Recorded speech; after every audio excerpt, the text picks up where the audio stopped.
Yes. Yes. Okay. All right. Oh, I'm getting messages on my computer. Okay, so a couple of other housekeeping. The QFHSA is planning a half-day in-person fall conference this year. It's going to be on November the 16th. It's open to all parents. Save the date and allocate funds for your parents to be able to attend. You also may have heard that school board elections will take place on November 3rd. It's imperative that people get out and vote since the English community is at risk of losing their school boards. You'll hear much more about this from the QFHSA in the coming weeks. Okay. So,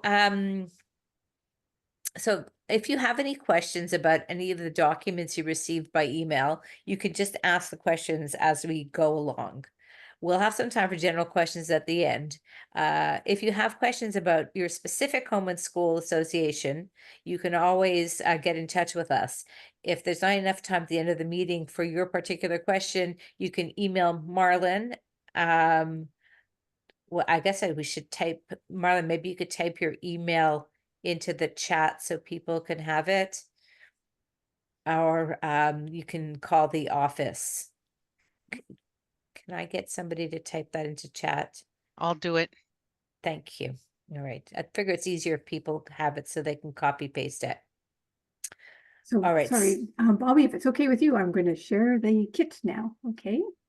Oh, So yes. okay. So we will be looking at that together. Okay.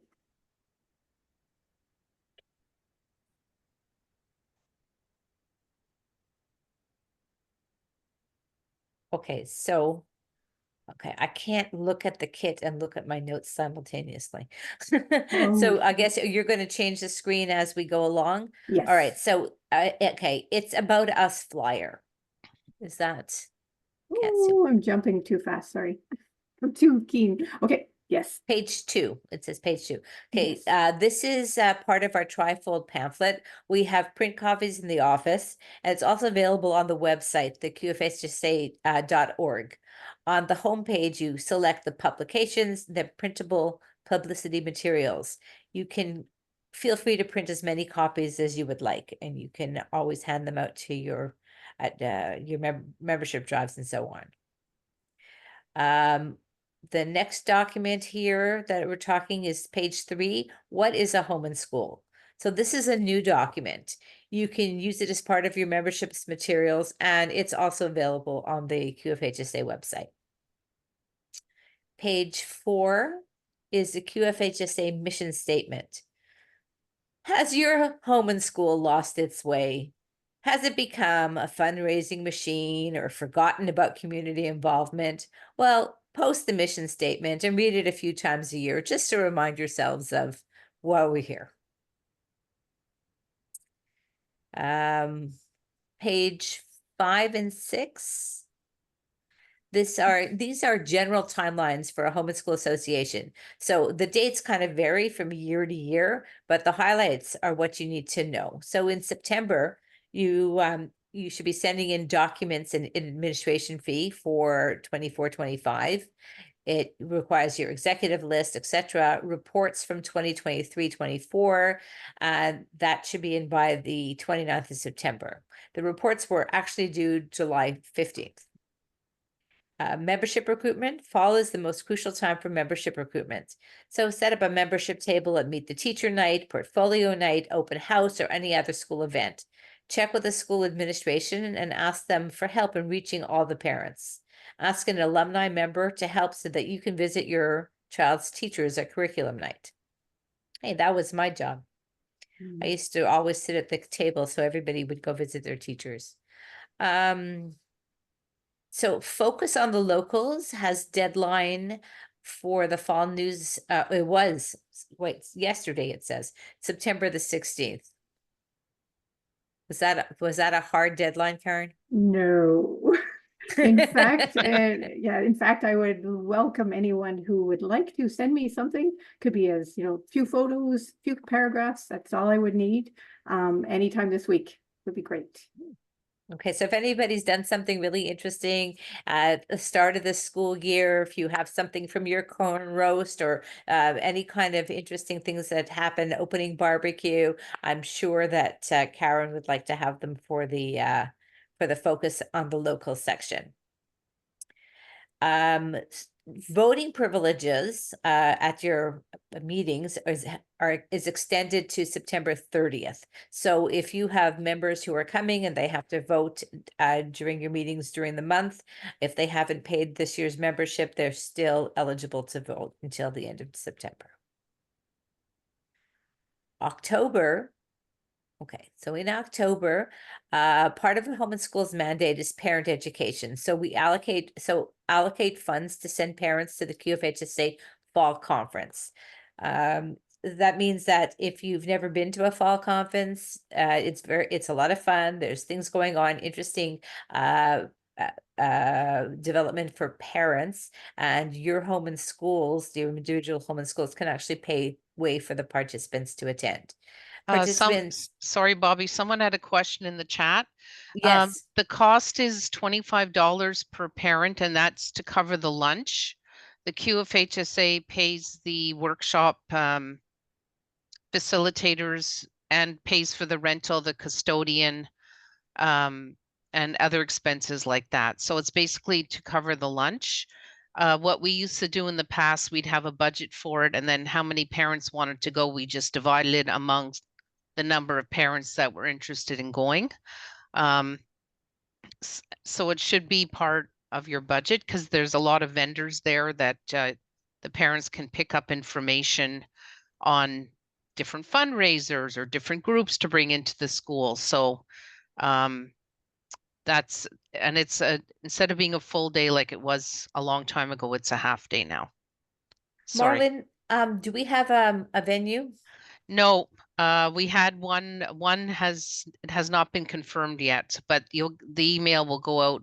There'll be lots of reminders about the conference, but we wanted to save the date now, so that home and schools didn't plan a big event that their parents would be tied up with. Okay. Yeah, it's always it's a good outing, a good way to get away and go with your friends from your school. It's always fun. All right. Executive members of your local home and school association, in order to be covered by the QFHSA directors and officers, let me say this again. Executive members must be paid members of your association in order to be covered by the liability insurance that QFHSA has. So they need to pay by September 30th. And the first batch of membership fees and first membership list is due October 31st. So you don't have to wait until you have all your membership fees in. Whatever you have, you can go ahead and send along with the membership list. And you can always add to it subsequent to that. It's also preferable that the list is sent in Excel so that the information can be transferred easily onto the master spreadsheet. In November and December, if your association has not yet submitted documents by December 1st, 2024, your association will not be included on the QFHSA insurance policy because that's when we renew. So we need you to have submitted your documents by then. November 16th is the QFHSA Fall Conference, which we just talked about. The winter QFHSA news deadline for Focus on the Locals is December the 20th. So send the photos using highest possible resolution. In January 27th is the Family Literacy Day. You can plan a community event like a family bingo or start a Born to Read program. If you need more information about that, Marlon is very happy to give you that information. You want to start planning your teacher and staff appreciation week, which falls in February. If your home and school has concerns about the state of education, you could think about submitting a resolution to the QFHSA Rights Committee. Right, Natasha? Of course, everybody's welcome, all ideas. And members. yeah, the resolutions can be sent in, and people are welcome to sit on the committee as well. If you're have concerns. In February, the deadline to submit a final complete membership list to the QFHSA is February the 1st. So yes, we know people come in dribs and drabs, and in January, maybe you get a little resurgence because people want to help out with the Teacher Appreciation Week. So the final deadline is February 1st. Okay, Marlon, I don't know what TSAW is. That TAF's Teacher Staff Appreciation Week. Oh, okay. All right, so like Seesaw. I feel repetitive. So the Teacher Appreciation Week is usually held in February. I know there's one official week, but it really doesn't matter what week you do it in. You just consult with your administration and you work it out. If you're planning to change or make any changes to your constitution and bylaws, you have to check the deadline for notices to your membership. So you might have different rules in your own home and school association about how far in advance that membership needs to know, how far in advance before your general assembly. So you have to start thinking about that in February. We also have awards coming up for the QFHSA awards banquet. So you can start thinking about if there's anybody you would like to nominate, educators, volunteers, or programs from your school. The QFHSA knows that there are potential award recipients out there, but they need to be nominated by the home and school because we don't know who's in your school. One of the executive members should submit the nomination for the major awards. Also, remember that local home and schools are invited to submit names each year for the Golden Torch and Unsung Hero Awards. These awards are a great way to recognize outstanding volunteers within your home and school. There is a small cost involved for the home and school. The QFHSA will provide certificates and lapel pins. And best of all, bring your volunteers to the Spring Awards luncheon so that they can receive their certificates in person. And then they also get congratulations from all of us. In March or April, okay, spring QFHSA news deadlines is March the 10th. And you can start to advise your members about the QFHSA annual general meeting and the resolutions that will be presented. In the past years, we've had like, I don't know, 8 in the last few years, and some of them are very interesting. So I really encourage these resolutions to be circulated at that point and have people look at them. You will appoint delegates to the QFHSA AGM that will represent your home and school at the General Assembly. And any paid member is eligible to represent. It doesn't have to be an executive member. You can also send in your Golden Torch and Unsung Hero nominees so we can get those pins and certificates ready for them. Late April, early May is the QFHSA AGM. In the last few years, we've held the AGM online in an evening, and it's worked out quite well. And the awards dinner was held separately. This way, you wouldn't have to commit an entire day. In May, June, and July, your home and school AGM. So you should have your own local elections. You're handing in your reports to the QFHSA from the president and the treasurer, and which is a review of everything that the home and school did throughout the year. And it also can be used as a great marketing tool when you're looking for new members, and you can show off everything that you did. The deadline for the summer QFHSA news focus on the locals is June the 20th, 2025. Oh, it's the first time I said 2025. All right, were there any questions after all that information?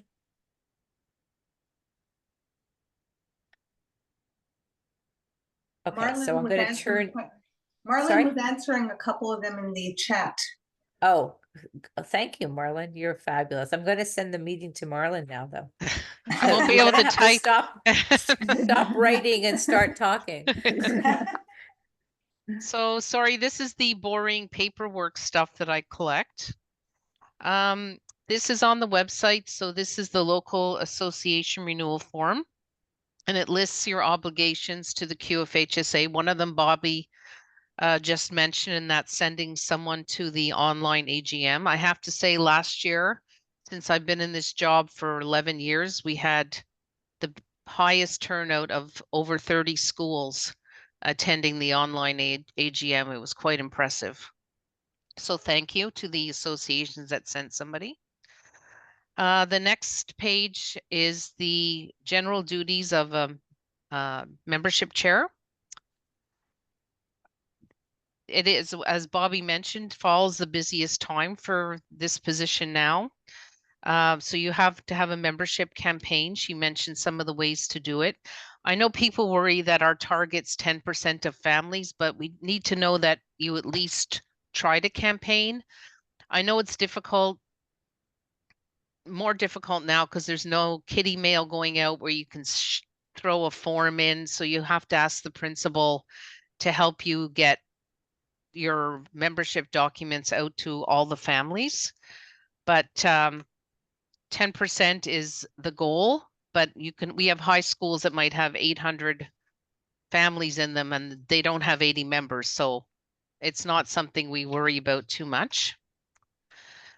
The importance of recruitment is that it takes a load off the executive people because they shouldn't be running everything, and you also need quorum for your meetings. If you're not sure of what your quorum is, I should have a copy of your constitution and bylaws in the file at the office. And if I can't find one, it means that one should be done and somebody can contact me to work on that. You need to keep updated membership lists and bring them to the meeting for voting purposes. So this starts basically October because right now your last year's members can vote. But if you know what your quorum is, you have to keep track of who's voting to make sure that your votes are passing with and meeting your quorum. So the next one is the tip sheet. So Karen put this together last year. So this is sort of a synopsis of what we talked about, but a little bit more detail. So some of the suggestions, like we just said, the timeline was October 31st, but this tip sheet will say November without a date. So as Bobby said, the timeline changes a little bit during the year. So some suggestions is to invite the new parents, kindergarten, grade 7, to your first and last meetings of the year. Principals are usually very keen to help with this. Have a coffee and muffin drop-off at drop-off during the first weeks of school or before the December holidays. As Bobby mentioned, have a home and school alumni person sit at your table during meet the teacher and parent interview nights so you can visit the teachers. Have home and school veterans sit beside new parents at meetings and talk to them and tell them what all the acronyms mean, like what's a TSAW and other acronyms like that. Ask the event coordinators to not put volunteers on the drudge leg jobs like cleanup or garbage duty at events. Assign them a task where they get to meet other parents.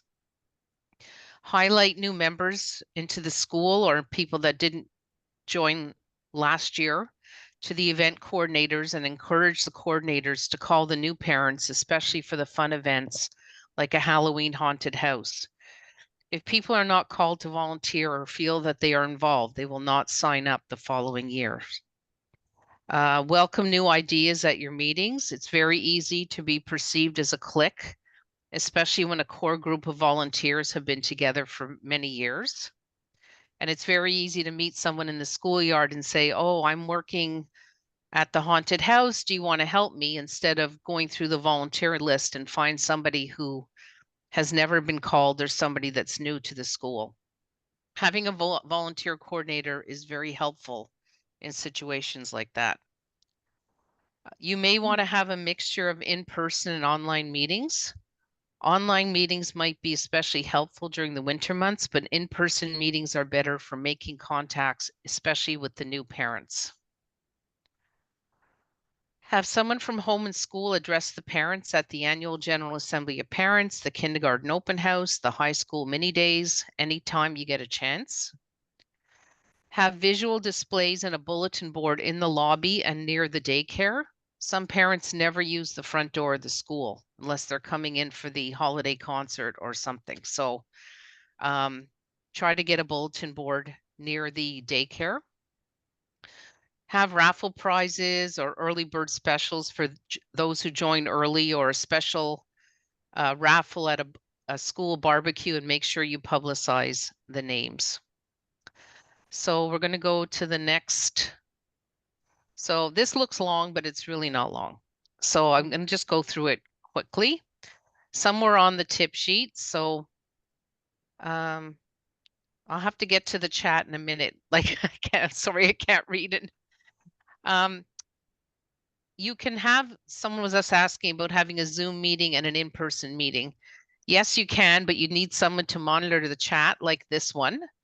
And you'd need someone you'd probably have to have a speakers list to make sure that everybody gets a chance to speak. It's a bit trickier. There's something called an OWL that the QFHSA invested in, and Karen can tell you a little bit more about it. Karen? Yes. Yeah. So the owl is it's basically, it's like this all-seeing owl. You sit in the center of a room, and whoever's talking, it focuses on that person. So it's, the idea is that people can be remote as well as in the room, and you should feel that you're all participating together. It takes I have to admit, it takes a little bit of getting used to how it works, and there are kind of a few little glitches, but once you figure out how to do it, I think it works pretty well. It just makes sure that, you know, people who are remote are having almost the same experience as those sitting in the room, which is useful.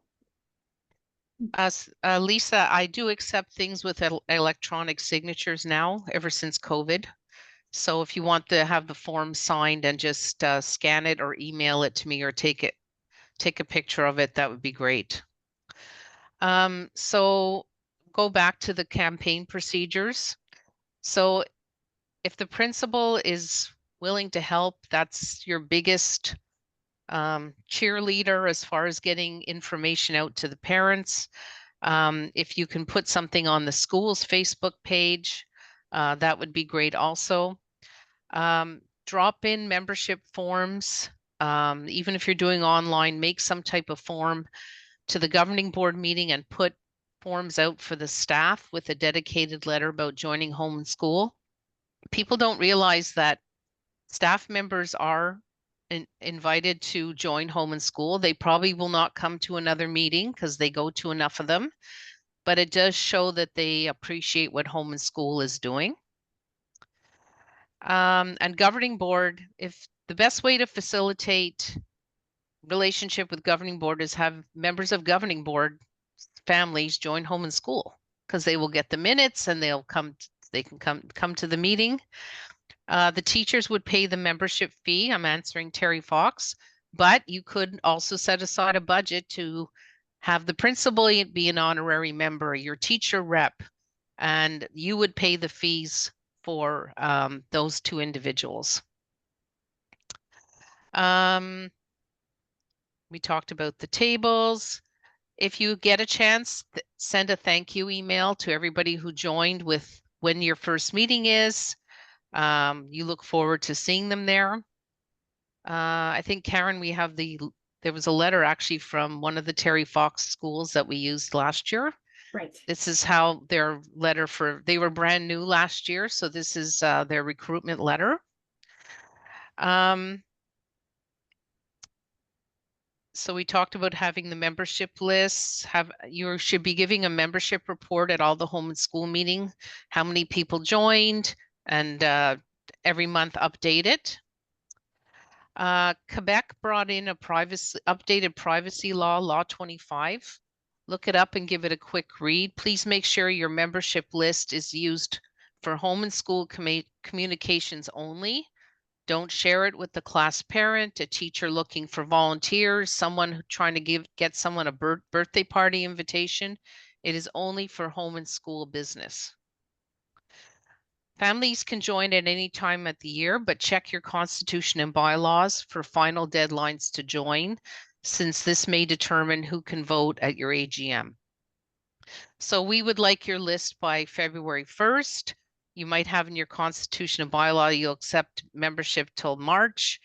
But what we suggest is probably not to have people join after April.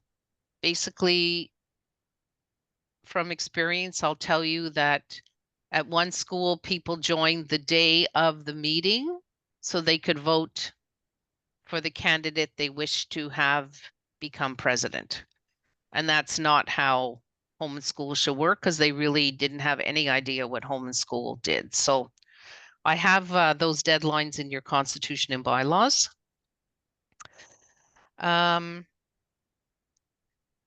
We mentioned October 31st is the date this year for the first list and batch of fees. And I was answering a question about our insurance. We have to show that home and schools are in good standing to add to our insurance list. So that means the $50 admin fee and the first batch of membership and the first batch of fees. And then you just send them in batches as they come along. And just make sure that next year you pass your spreadsheets and your records onto your successor. So Karen always showed you the $50 is due the end of September. So these were the benefits of the QFHSA. People always say, why do we have to pay $20 to volunteer? Well, as I mentioned in the chat, for things about subsidizing out-of-towners to come to the conference and the awards dinner. We also publish the news 4 times a year. And thank you, it's September 29th. See, it was September 30th last year. We also subsidize the awards dinner. We subsidize the fall conference. If you decide to do a Born to Read program, we give you the 10 bags of books, but 10 bags with 6 board books in it for free. We have high school literacy programs. We have the Yes Science program. The information's all on our website. So the $20 does not go to pay for a huge number of staff and a very fancy location for us to work from. So just if people ask you, this is another document. We also, are very much advocates for English, well, education in general, but Anglo education in particular. So the next one is a membership form. So this is a Word document. You can adapt it to what you want. You might want to, put some information about your big events. Would you like to volunteer at the barbecue, et cetera, et cetera. You can do, a lot of homeschools have gone to Google Forms or other online platforms. Karen's going to go into a few of them. As long as everything's on the QFHSA website under forms, everything, the forms that have to be submitted is under there for, you can print. And as long as I can copy at least the parents' names and their email addresses into an Excel form, I'm not too picky about what format it comes in. So the next one, okay, so I only need the name of one parent, but if you want to put the parent's name and the child's name so you can keep track of them, that's fine. I can cut it out and copy it. So make sure the checks you receive, if people are still paying by check, that are made out to your home and school and not to us, not QFHSA. Because you will send one check or e-transfer for the batch of memberships that you're submitting. So we only want one batch of payments. We don't want payments from each family. So you send in the first one by October 31st, and then just send everything else in batches. On your original membership list, you can just highlight them, who's new. So I know that if I've already put them on my master list, I'll just enter the names of the new people. Now, an associate member, this is mainly for a lot for the high school membership chairs. They belong to another home and school. So they might pay their $20 at their child's elementary school, and they would join your home and school for, let's say, $2. And your home and school keeps the $2. We don't want the $2. Or they might decide to pay their $20 at the high school and pay the elementary association the $2. They get to vote at both schools, and they get included on your membership list. When we go to the membership list, we have a separate one for associate members. It's because I have to try to balance the fees you've sent in with the lists that you sent. Or you can highlight them in a different color on your main list. That's fine. Okay, so this, when you send in, if you're even by email, if you fill this out, so we know that you're paying for the number of regular members times $20, and the number of associate members, there'd be no payment. Sometimes it's difficult these days to get the number of families in the schools because the schools don't do things by kid email very much anymore, but we just like to keep an eye on that because it kind of lets us know how the Anglophone community is doing school numbers wise. If we notice over a few years, a school has gone from 350 and is now down to 250, we kind of, it's bad news, but anyway, we like to see it anyway. So you can send this in by email if you're doing an electronic transfer. If not, if you're sending a check, just fill this out and send it in.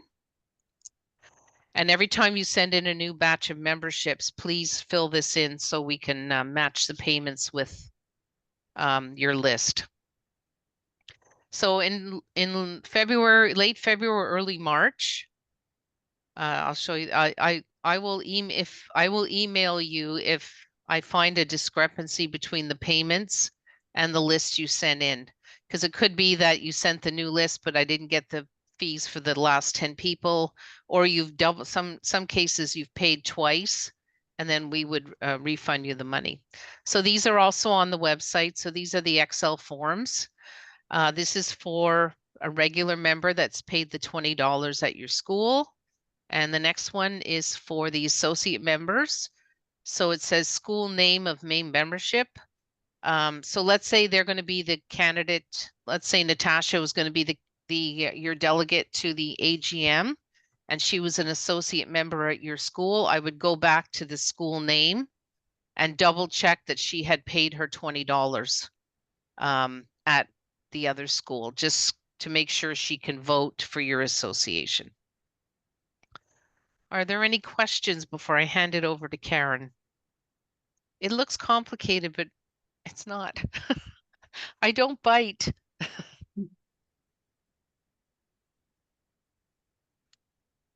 Any questions? Marlene, did you answer the one in the chat where it says, does your team have a copy of the Children's Literacy Resource Guide in PDF that we can obtain a copy of? It's on the website. Karen's going to explain it, but you can download whatever pages you wish from that document, and they make great membership materials. We take them to QPAT. Thanks, Kat. We take them to QPAT and we put them out on our table, actually. So we double side them when we print them. I don't know if we have it in one document. We can talk to Carol because she might have one that from the girl that did the original. Let me get back to you about that. No, I understand printing one page at a time is a pain in the neck. Okay, so we'll ask about that. Okay, Karen.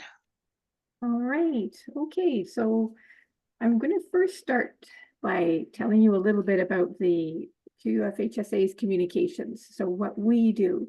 So we're on social media. So I encourage you to follow us on Facebook, on X and Instagram, and invite your members to do that too. I'm always hoping to meet that 1,000 membership, but I'm not getting there with Facebook. But anyway, so please encourage your members to follow us. So we typically post one post a week, a day. So and it's everything from parenting tips to things to do on the weekend to what's going on at the QFHSA to what community organizations are up to. So it's the idea is that it's a lot of variety and it's meant to keep things interesting and informative. So yeah, I can't say enough that I'd love it if you would follow us on our social media.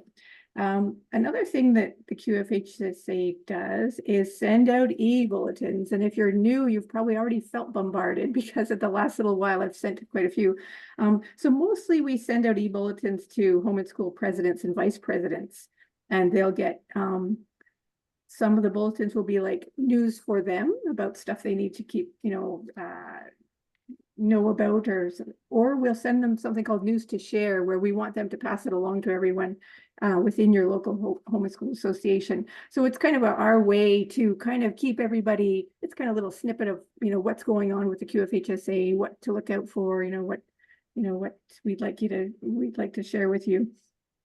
Every once in a while, we also send e-bulletins to everybody that we have on the master membership list. It doesn't happen very often, but certainly whenever a new QFHSA news comes out, we'll make sure that everyone gets it electronically, everyone who we have on the membership list. Also the fall conference, everyone will hear about that. Any other big events we tend to share. Now, I use Constant Contact, and we kind of have a love-hate relationship, but it's good right now. But the thing about Constant Contact, it's not supposed to go in your spam, but it may. So if you're finding you're not getting much from the QFHSA, you might want to check your spam anyway. And then get in touch with myself or Marlon. I'm news@qfhsa.org, which you'll see in many places. It's all over our Facebook too. So we'll try to solve the problem if you're finding you're not getting things from us.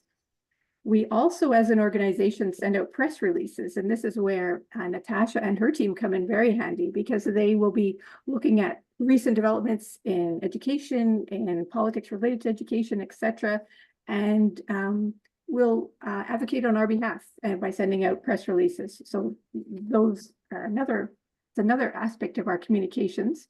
And as you've heard, we've published this, which is the QFHSA News. This is just an example of last little while, some of the covers. So they're typically 24-page full color news magazines, and we publish them 4 times a year. We lately, the focus has been on sending them electronically as widely as we can, and we put them on the website, and please share them. Don't be shy to share them with whoever may be interested.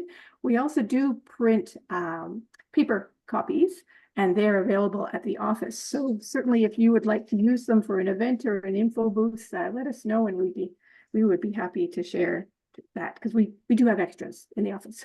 So but what's really, I'd love you to know is that if you're new to the QFHSA News, you may not know that the last few pages are always dedicated to the local associations. And it's a really good way for you to showcase what you've been up to, and great for your community, but also it's helpful for other home schools to see what you're up to and sharing your great news. So this is an example of a fun little activity at Grenville Academy, and this is another one from Margaret Manson, where they did a whole bunch of great things at the holiday season.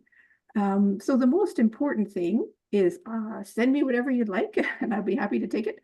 But also, photos are great and very much appreciated. But you want to make sure that you do have the permission of people who are in the photos that we can use them. And as I mentioned, although the deadline for the fall issue has passed, it hasn't really passed. So welcome any submissions this week, especially. So if you have a moment to, even to, pull down things from your Facebook page with a few paragraphs that you had on Facebook, and that would be perfect.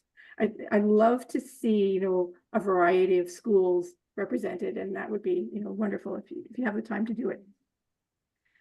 We also have a website, which you no doubt go to for things like forms. But as was mentioned, you'd find also on the website the Children's Literacy Resource Guide. So there are currently over 80 PDFs on the site. So here is an example of one of them about volunteer dads. So each one is an 8.5 by 11 printable document. Here's another example about the reluctant reader. We tend to share them regularly on our Facebook page too, but please don't hesitate to take a look at the website. The guide is divided into 4 categories. There's reading and writing, STEAM, which is integrating science, technology, engineering, the arts, and math. There's another section called parental involvement, and another one called community and library. So they're as Marlon, I think, mentioned, if you're having a booth, these are great little things to give out, to share with people. The other thing I want to make sure it's not directly the QFHSA, but indirectly, there is something wonderful on Facebook, and it's called the QFHSA Think Tank. So this is a private Facebook group that is run by and for local home and school executives. It currently has about 228 members. And the beauty of this little group is you ask a question and undoubtedly someone will either have experienced it, give you the right tip, tell you how who they used for it. So it's a really neat thing, and it's very quick to join. So if you just when in Facebook, search QFHSA Think Tank, and it'll pop up, and you just request to join the group. And that's easily done. And then once you're, once you are a member of this group, don't be shy to ask your questions, because there's somebody around who will help you out.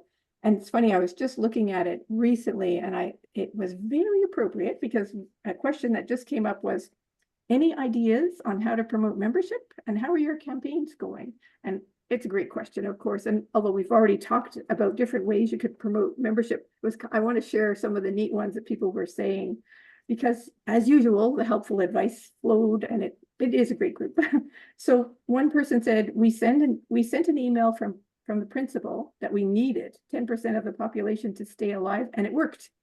It sounds easy, but start with that. We also have a QR code to our website for people to buy a membership, which makes it easy. We've done membership coffee and snacks at morning drop-off, and that helps to talk to parents. Also, we go to the annual General Assembly at both our senior and junior schools. We have a table with snacks, and we advertise basically all year round. Someone else said they're having a wine and cheese, so that's kind of interesting. Another person said we do a membership draw. So if parents purchase their membership by a certain date, and in that case it was before September 10th, their name was entered into a draw to receive $20 off their pizza order. So a little incentive there. They also post on social media, send an email out to all parents with a link to their membership page. And that membership page on their website explains, what it means to be a member.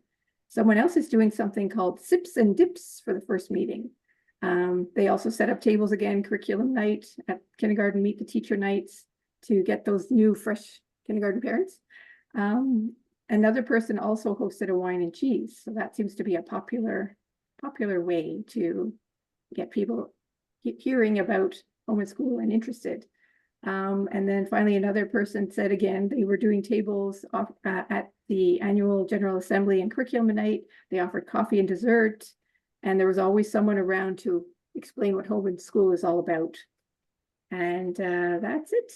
So that just to show you that you've got support. If you want to ever check out that think tank, it's a great thing to support. And now about your communications. So the first thing is setting up an email address for your home and school. And I'm noticing just from our contact list that what some people are doing is having a general home and school Gmail account that all the executives can access. Sometimes you can try to get one from the school board. So it's really up to you how you want to do that. But overall, your primary goal as a communications person is to keep the school community informed of all of your activities, to engage your parents, encourage them to support your efforts, and to build school spirit. So there are a number of ways you can do this. For some, it's Facebook and other social media platforms.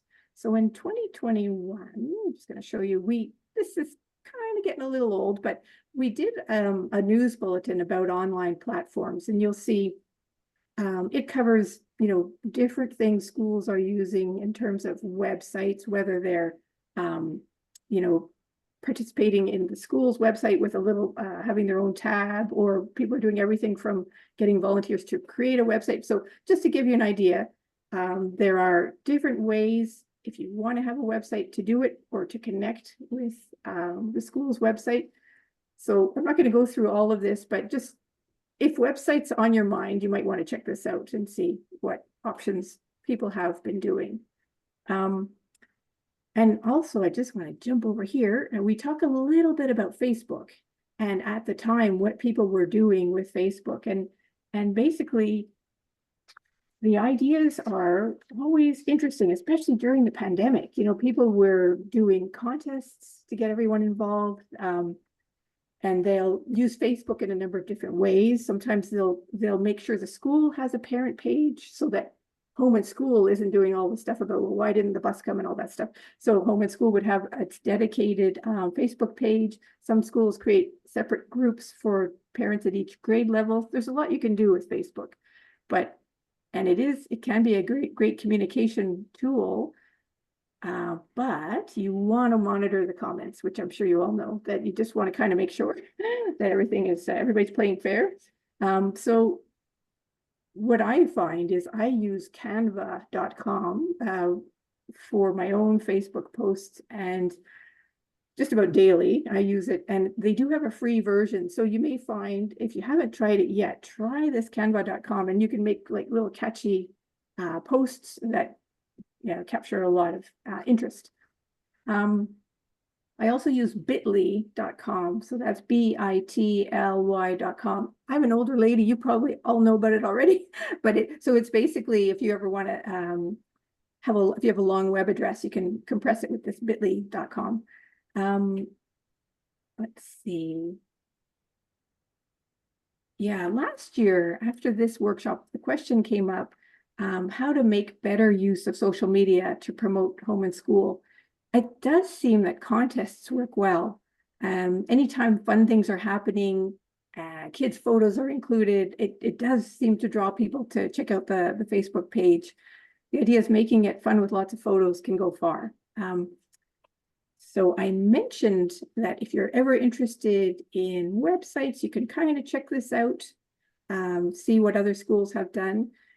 We did offer a section on online payments because that was something people were asking about. And I think a lot of schools at this point are using things like Square and Stripe. And this information is covered here as well. And then also, as you know, you don't even need to have a website to do some fundraising online. Some people use like a Google form and accept e-transfers. Somebody told us that Cognito forms they preferred over Google. I don't know a lot about it, but it might be worth checking in if you're not crazy about Google Forms. And there's, of course, you can do fundraisers through a supplier's website. One school is really happy with Zephy, and that's an online fundraising platform. If you want more information on any of these things, we can kind of track down which school's doing what, and we can certainly share. I mean Marlon, but anyway, and then we could share that information with you. And they can also pose the question on Think Tank. Yes, and actually that Zephy came up on that Think Tank for sure. Yeah. Yes.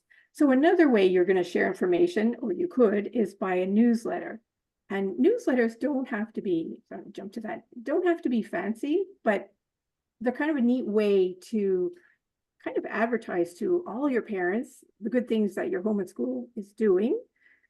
Kids love to see their picture in print, I'm sure, so that's another kind of neat thing to do. So what you're seeing are pages from Forest Hill Elementary's, it's called Homeschool Scoop, and they won last year's newsletter prize.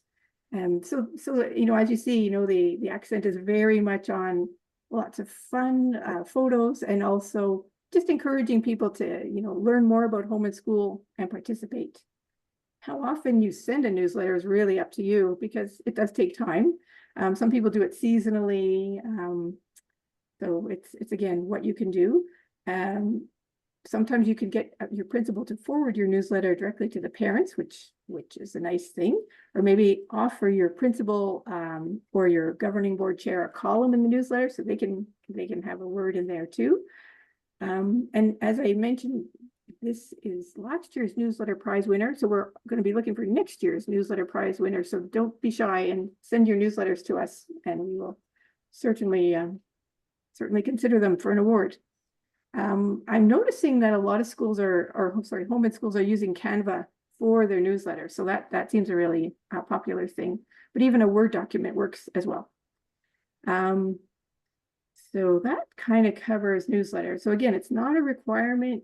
Kind of do what you can with the help you have in place and the time you have. So no stress. The other way, of course, you can communicate with your parents is by emails. Maybe ask your principal if you can add to their email or create your own. Some home schools are using like MailChimp to do their own emails. The issue, of course, always with mass emails is that they can end up in spam, so you just got to watch for that. And now just a few other items I'm going to mention before I feel like I am talking an awful lot. So I do want to tell you about Zoom for meetings. As you're no doubt aware, the Zoom platform is no longer offering educational groups special access to it.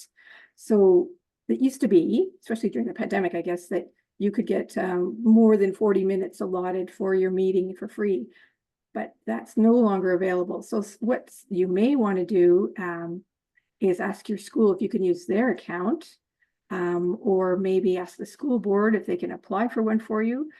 And then, as Marlon was mentioning to me, there are some free options. So there's Microsoft Teams, Google Meet, both of them are free, and that's an opportunity for you to have meetings without being cut off suddenly in the middle. And when you're looking to get feedback or survey your members, I'm sure you all know, but a lot of people use Doodle for deciding on meeting times, Google Forms, which we as an organization use extensively, as you may have seen. It's used by a lot of nonprofits. SurveyMonkey has a free version, but I think. And now I'm going to talk a little bit about ways, in addition to your newsletter and your delightful Facebook posts and maybe a website or sharing information on your school's website, you can do other things to build a profile of your organization, create awareness among your parents. And one is to organize a new program or project. So Marlon has gone through last year's president's reports and made a list of some of the striking activities people have been doing. So this is kind of neat, looking for something new to do. This will give you some ideas. And if there's something that really catches your fancy, get in touch with Marlon and she will let you know, or she will put you in touch with this home school that was involved in that particular initiative, so you can chat with them. Or again, ask at the think tank as well. The QFHSA also has a Born to Read program that can be very interesting for schools. So it's basically these are little bags of books for the younger set within your school community that have not yet come to school. And so that's kind of a neat thing. You might want to do that around Literacy Week, or you can organize things like a family literacy challenge, like a bingo, do a logo contest or a name and newsletter contest, anything to kind of, build a lot of interest in what you're doing and all the hard and wonderful things you're attempting for your school.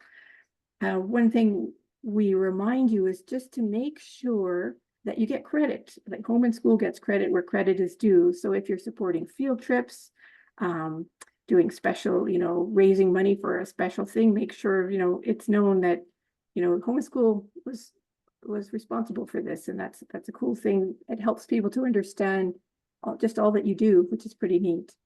And also your newsletter, you can toot your horn there in that newsletter for sure. And so parents can really get an idea of, what's going on in their school, but also that all those incredible volunteers of what they're up to, which is pretty cool.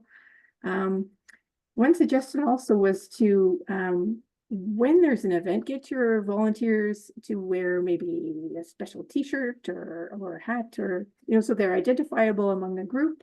And that also raises awareness of those hardworking volunteers in your community. Maybe put up your banner or a pop-up tent at events. And I think, as Marlon had mentioned earlier, make sure you have that bulletin board and showcase things around the school. Now, this is not communications, but I'm sharing this as well. The last part of the kit shows carefully works out exactly how you should fill out an insurance form whenever there's an event, or if you are getting blanket food insurance, because it's really valuable to take a look at these models and use them, because any little change has to get any little kind of omission or whatever has to be, there's a bit of back and forth involved. And because we have to send the insurance forms to our provider, there is a delay, like a 10-day delay. So you want to not only get them in early, but you want to, as best as you can, do them once so you don't have to worry about that. So these are the forms that you'll find on our website in the forms section. So this one is a blanket food insurance. But the good news is that Mimi has recently put together some Google form versions of this. You'll find those Google Forms on the homepage of our website and also in the forms section. And she's starting to get, she has just introduced this last few weeks, and people are really liking this option of using the Google Forms to submit their insurance. So good thing to do, and it's kind of a good improvement. And that is, I think, all I am going to talk about, except one more thing. We are going to, as I think Marlon's already mentioned, we are going to share the recordings. So if anyone from your team has questions for you, or wants to know what all this was that we talked about, they're certainly going to be available for about a week. So just to let you know that. So I'm going to stop sharing so we can open up the discussion. There we are. All right. So this is, I think, the moment where we have our question period. Sorry, I'm jumping in, Bobby. You go ahead.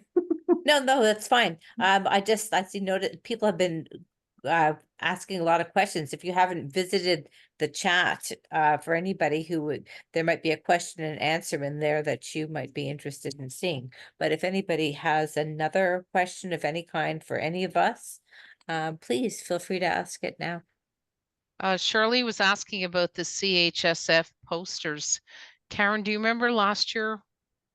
We get them in email format, right? They don't print them for us anymore. Yeah, so you'd have to get on their website and print them. Yeah. Yes. Now, on occasion, they don't for some reason, they don't make them bilingual. I think last year they did. And sometimes if they're not bilingual, we don't feel comfortable passing them along to our schools. But if they were old versions, then you can just recycle them, because the date changes every year, or turn them into something else. But I think we have some dating back 20 years ago still in the office too. But anyway, but we do try to pass them along when we get them. Sometimes Quebec has a different date, but as Bobby said, you can celebrate Staff Appreciation Week whenever it's convenient. Some people like to do it the week before March break, because the schools in a bit more of a downtime. Other homeschools stick to the around Valentine's date. So it's up to you. Depends what that other events are going on also. You only have so many bodies to go around and help. So sometimes you have to look at things like that. So I'm looking at the 2024, and it's there's a little bit of French. So the only thing that's actually besides the CHSF name is in English and French. The only other thing that's also in French is Venez célébrer avec nous. So Okay. yeah, I mean, we are English schools, like our we would Mostly. Yeah. mostly English schools, right? Yeah. So I don't know if they choose to. And I know last year we were thinking about one that or when we picked the dates and everything, we were talking about having one with the dates and then having one without the dates. So if your school so happens to change or put different dates, then you can add it in yourself. But I'm gonna bring it up our next meeting because yeah, we're coming up quick to February 2025. So Yeah, thank you, Natasha. There's a couple of questions in the chat. Somebody asked about ratios for Halloween dance. You know what, I don't think we have an answer to, is there a ratio for adults to kids? N- I think that's something you have to work out with your school. And I think also if the insurance company saw in your form that they didn't feel that you had enough volunteers, they'd probably flag it. Because you kind of have to put how many volunteers are going to be at the event and how many families are attending. So I'm assuming our insurance company would flag it if they didn't feel it was sufficient. Yeah, but Stephanie was asking what is the ratio? I don't know. I don't know either. Yeah, I don't know. Another question just came in about how many years are the police checks good for? Samantha's saying 2. It used to be 3, but I think it's gone to 2 now. 2. Oh boy, okay. So that would be a reminder for your home and school members to complete their police checks. Since you're organizing events, but it's actually the school that's supposed to be organizing all that, but it doesn't hurt to remind people at every meeting to do your police check. And they have to hand Somebody them into said the every office. year. You're not supposed to look at them anyway, so they're confidential. Wow, who's Hill? The school board that's the Sir Wilfrid Wilfrid Laurier. Laurier's? Wow. That's new. Okay. Well, There that's oh, sorry, Marlon. Samantha, go ahead. There are some school boards, and I know that Sir Wilfrid is one of them, and I know some French schools, but some schools have their own in-house rule about making sure that parents resubmit every year. But if you have the blanket list from the year before and you bring it to the principal, whoever's doing your police checks for you, like the secretary, and you give it a list from last year and say, well, these ones were just recently done, they're usually pretty good about it. It's just that the school boards are not very good at keeping their copies of their list very properly. So when you do the police checks, just make sure you keep a list of who you submitted and who they're giving back to you as confirmed. So that way you can cross-reference your list for yourself and to resubmit for the next year. Because you don't really need to do it every year. They really don't need to. But the school board, it's an in-house rule for some schools, but not for all. I guess so. The bottom line is check with your school. I just seen the Halloween dance. Someone said 30 to 40 volunteers. You know, I remember that when we used to do dances at my school, we had a lot of parent volunteers, but we said that students weren't allowed to come without an adult. So like one adult could be there with 5 kids if that person was bringing the 5 kids, but each student had to have a responsible adult with them. I don't know if that's something you consider.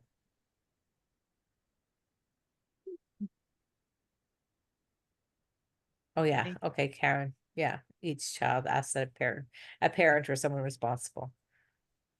Okay. Then it's hard to know what the numbers are. Is there other questions?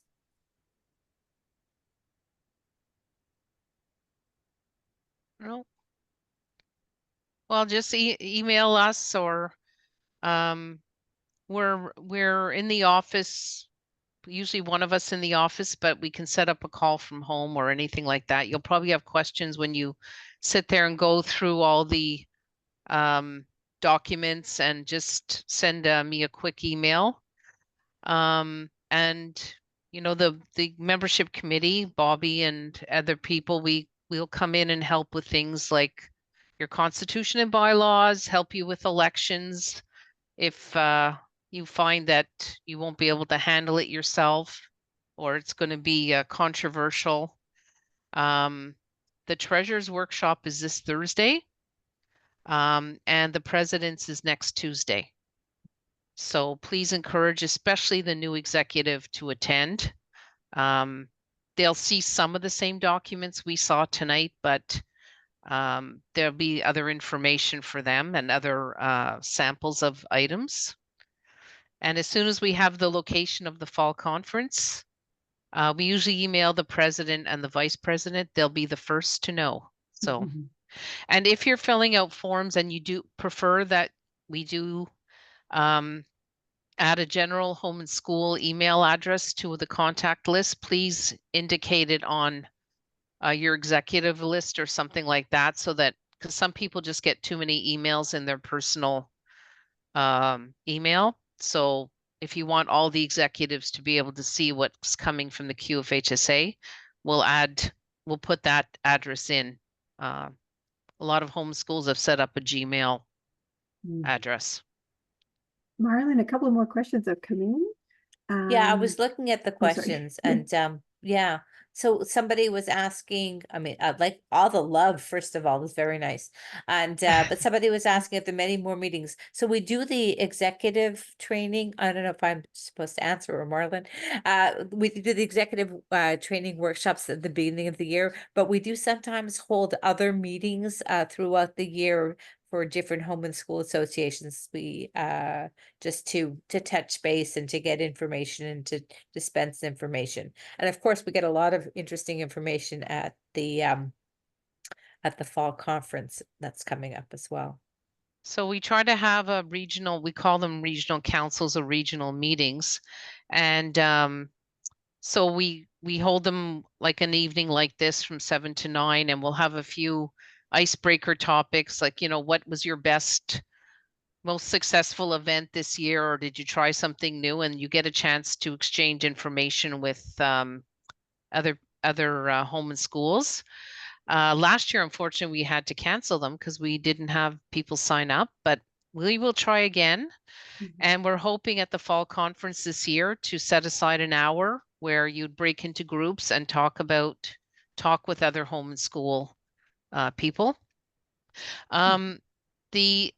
I'd prefer not to have the membership list by mail in hard copy. I prefer an email copy.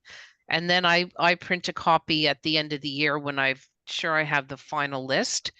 It's just that to transfer all that information onto my master list is time consuming. So email's fine. And yes, all the workshops will be up on the website for 2 weeks. So pass the information along. And even if someone's thinking of taking a position next year, have them watch. If they couldn't come to one of the workshops, have them look at the YouTube videos so that they can see the forms that need to be filled out. And we're always around. And Kathina, if you register for the treasurer's workshop but can't make it, just put your name on the form anyway, and Karen will get the kit out to you. You'll have the kit like you received for membership. Any other questions? Will the comments appear on the YouTube channel, Karen? That is a good question. I don't think so, but I'm not sure. I'm afraid I'm not. Are you asking in a bad way or a good way? Yeah, that's right. It probably depends on whether they're visible at the time of the recording. Right. I don't think the comments go in the recording. I think we had this discussion Yeah, once. you know what? It seems to me that we'll get a printout of what the comments are as a separate document, but I don't think they're actually on the screen itself. From what I Oh, someone recall. wants to see. Catherine likes the comments in the chat. Oh, yeah, well, there were some So great comments. when we get the printout, if you want a copy, we can scan it to you Right. if that Right. works. Good point. Okay, so we'll check that though. But I am the technological dinosaur. I fully admit that. So I leave it to Mimi and Karen, who are very good at this kind of stuff. So yeah. Okay, well, everyone have a good week. I think everybody's into meet the teacher night and curriculum night and all that stuff. The first ped day. Mhm. Good luck, everybody. Keep the membership coming in and yeah, Yeah. we're here to help you.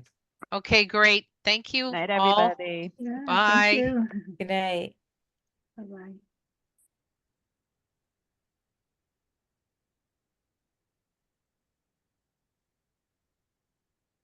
Mhm.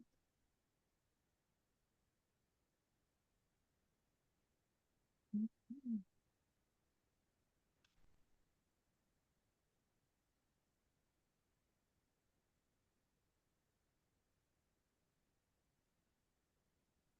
Guess I'll see you guys and talk another time. Ciao. Yeah, I'm just Yeah. laughing at Natasha and Samantha for sending emails. I know I was laughing at that too. I was looking at you too, Samantha. I was going, oh my God, what's she doing? And Natasha too made me laugh. Anyway, I'll talk to you guys another time. We still have. Okay. Bye. Thursday. Okay, Okay. good night. I won't be at treasurers, but I'll be at presidents. Okay. Yeah, Okay. okay. Ciao. Bye. Bye. Thanks, Karen. Thanks, Okay. Marlon. Alrighty. Thanks, Bobby. Bye.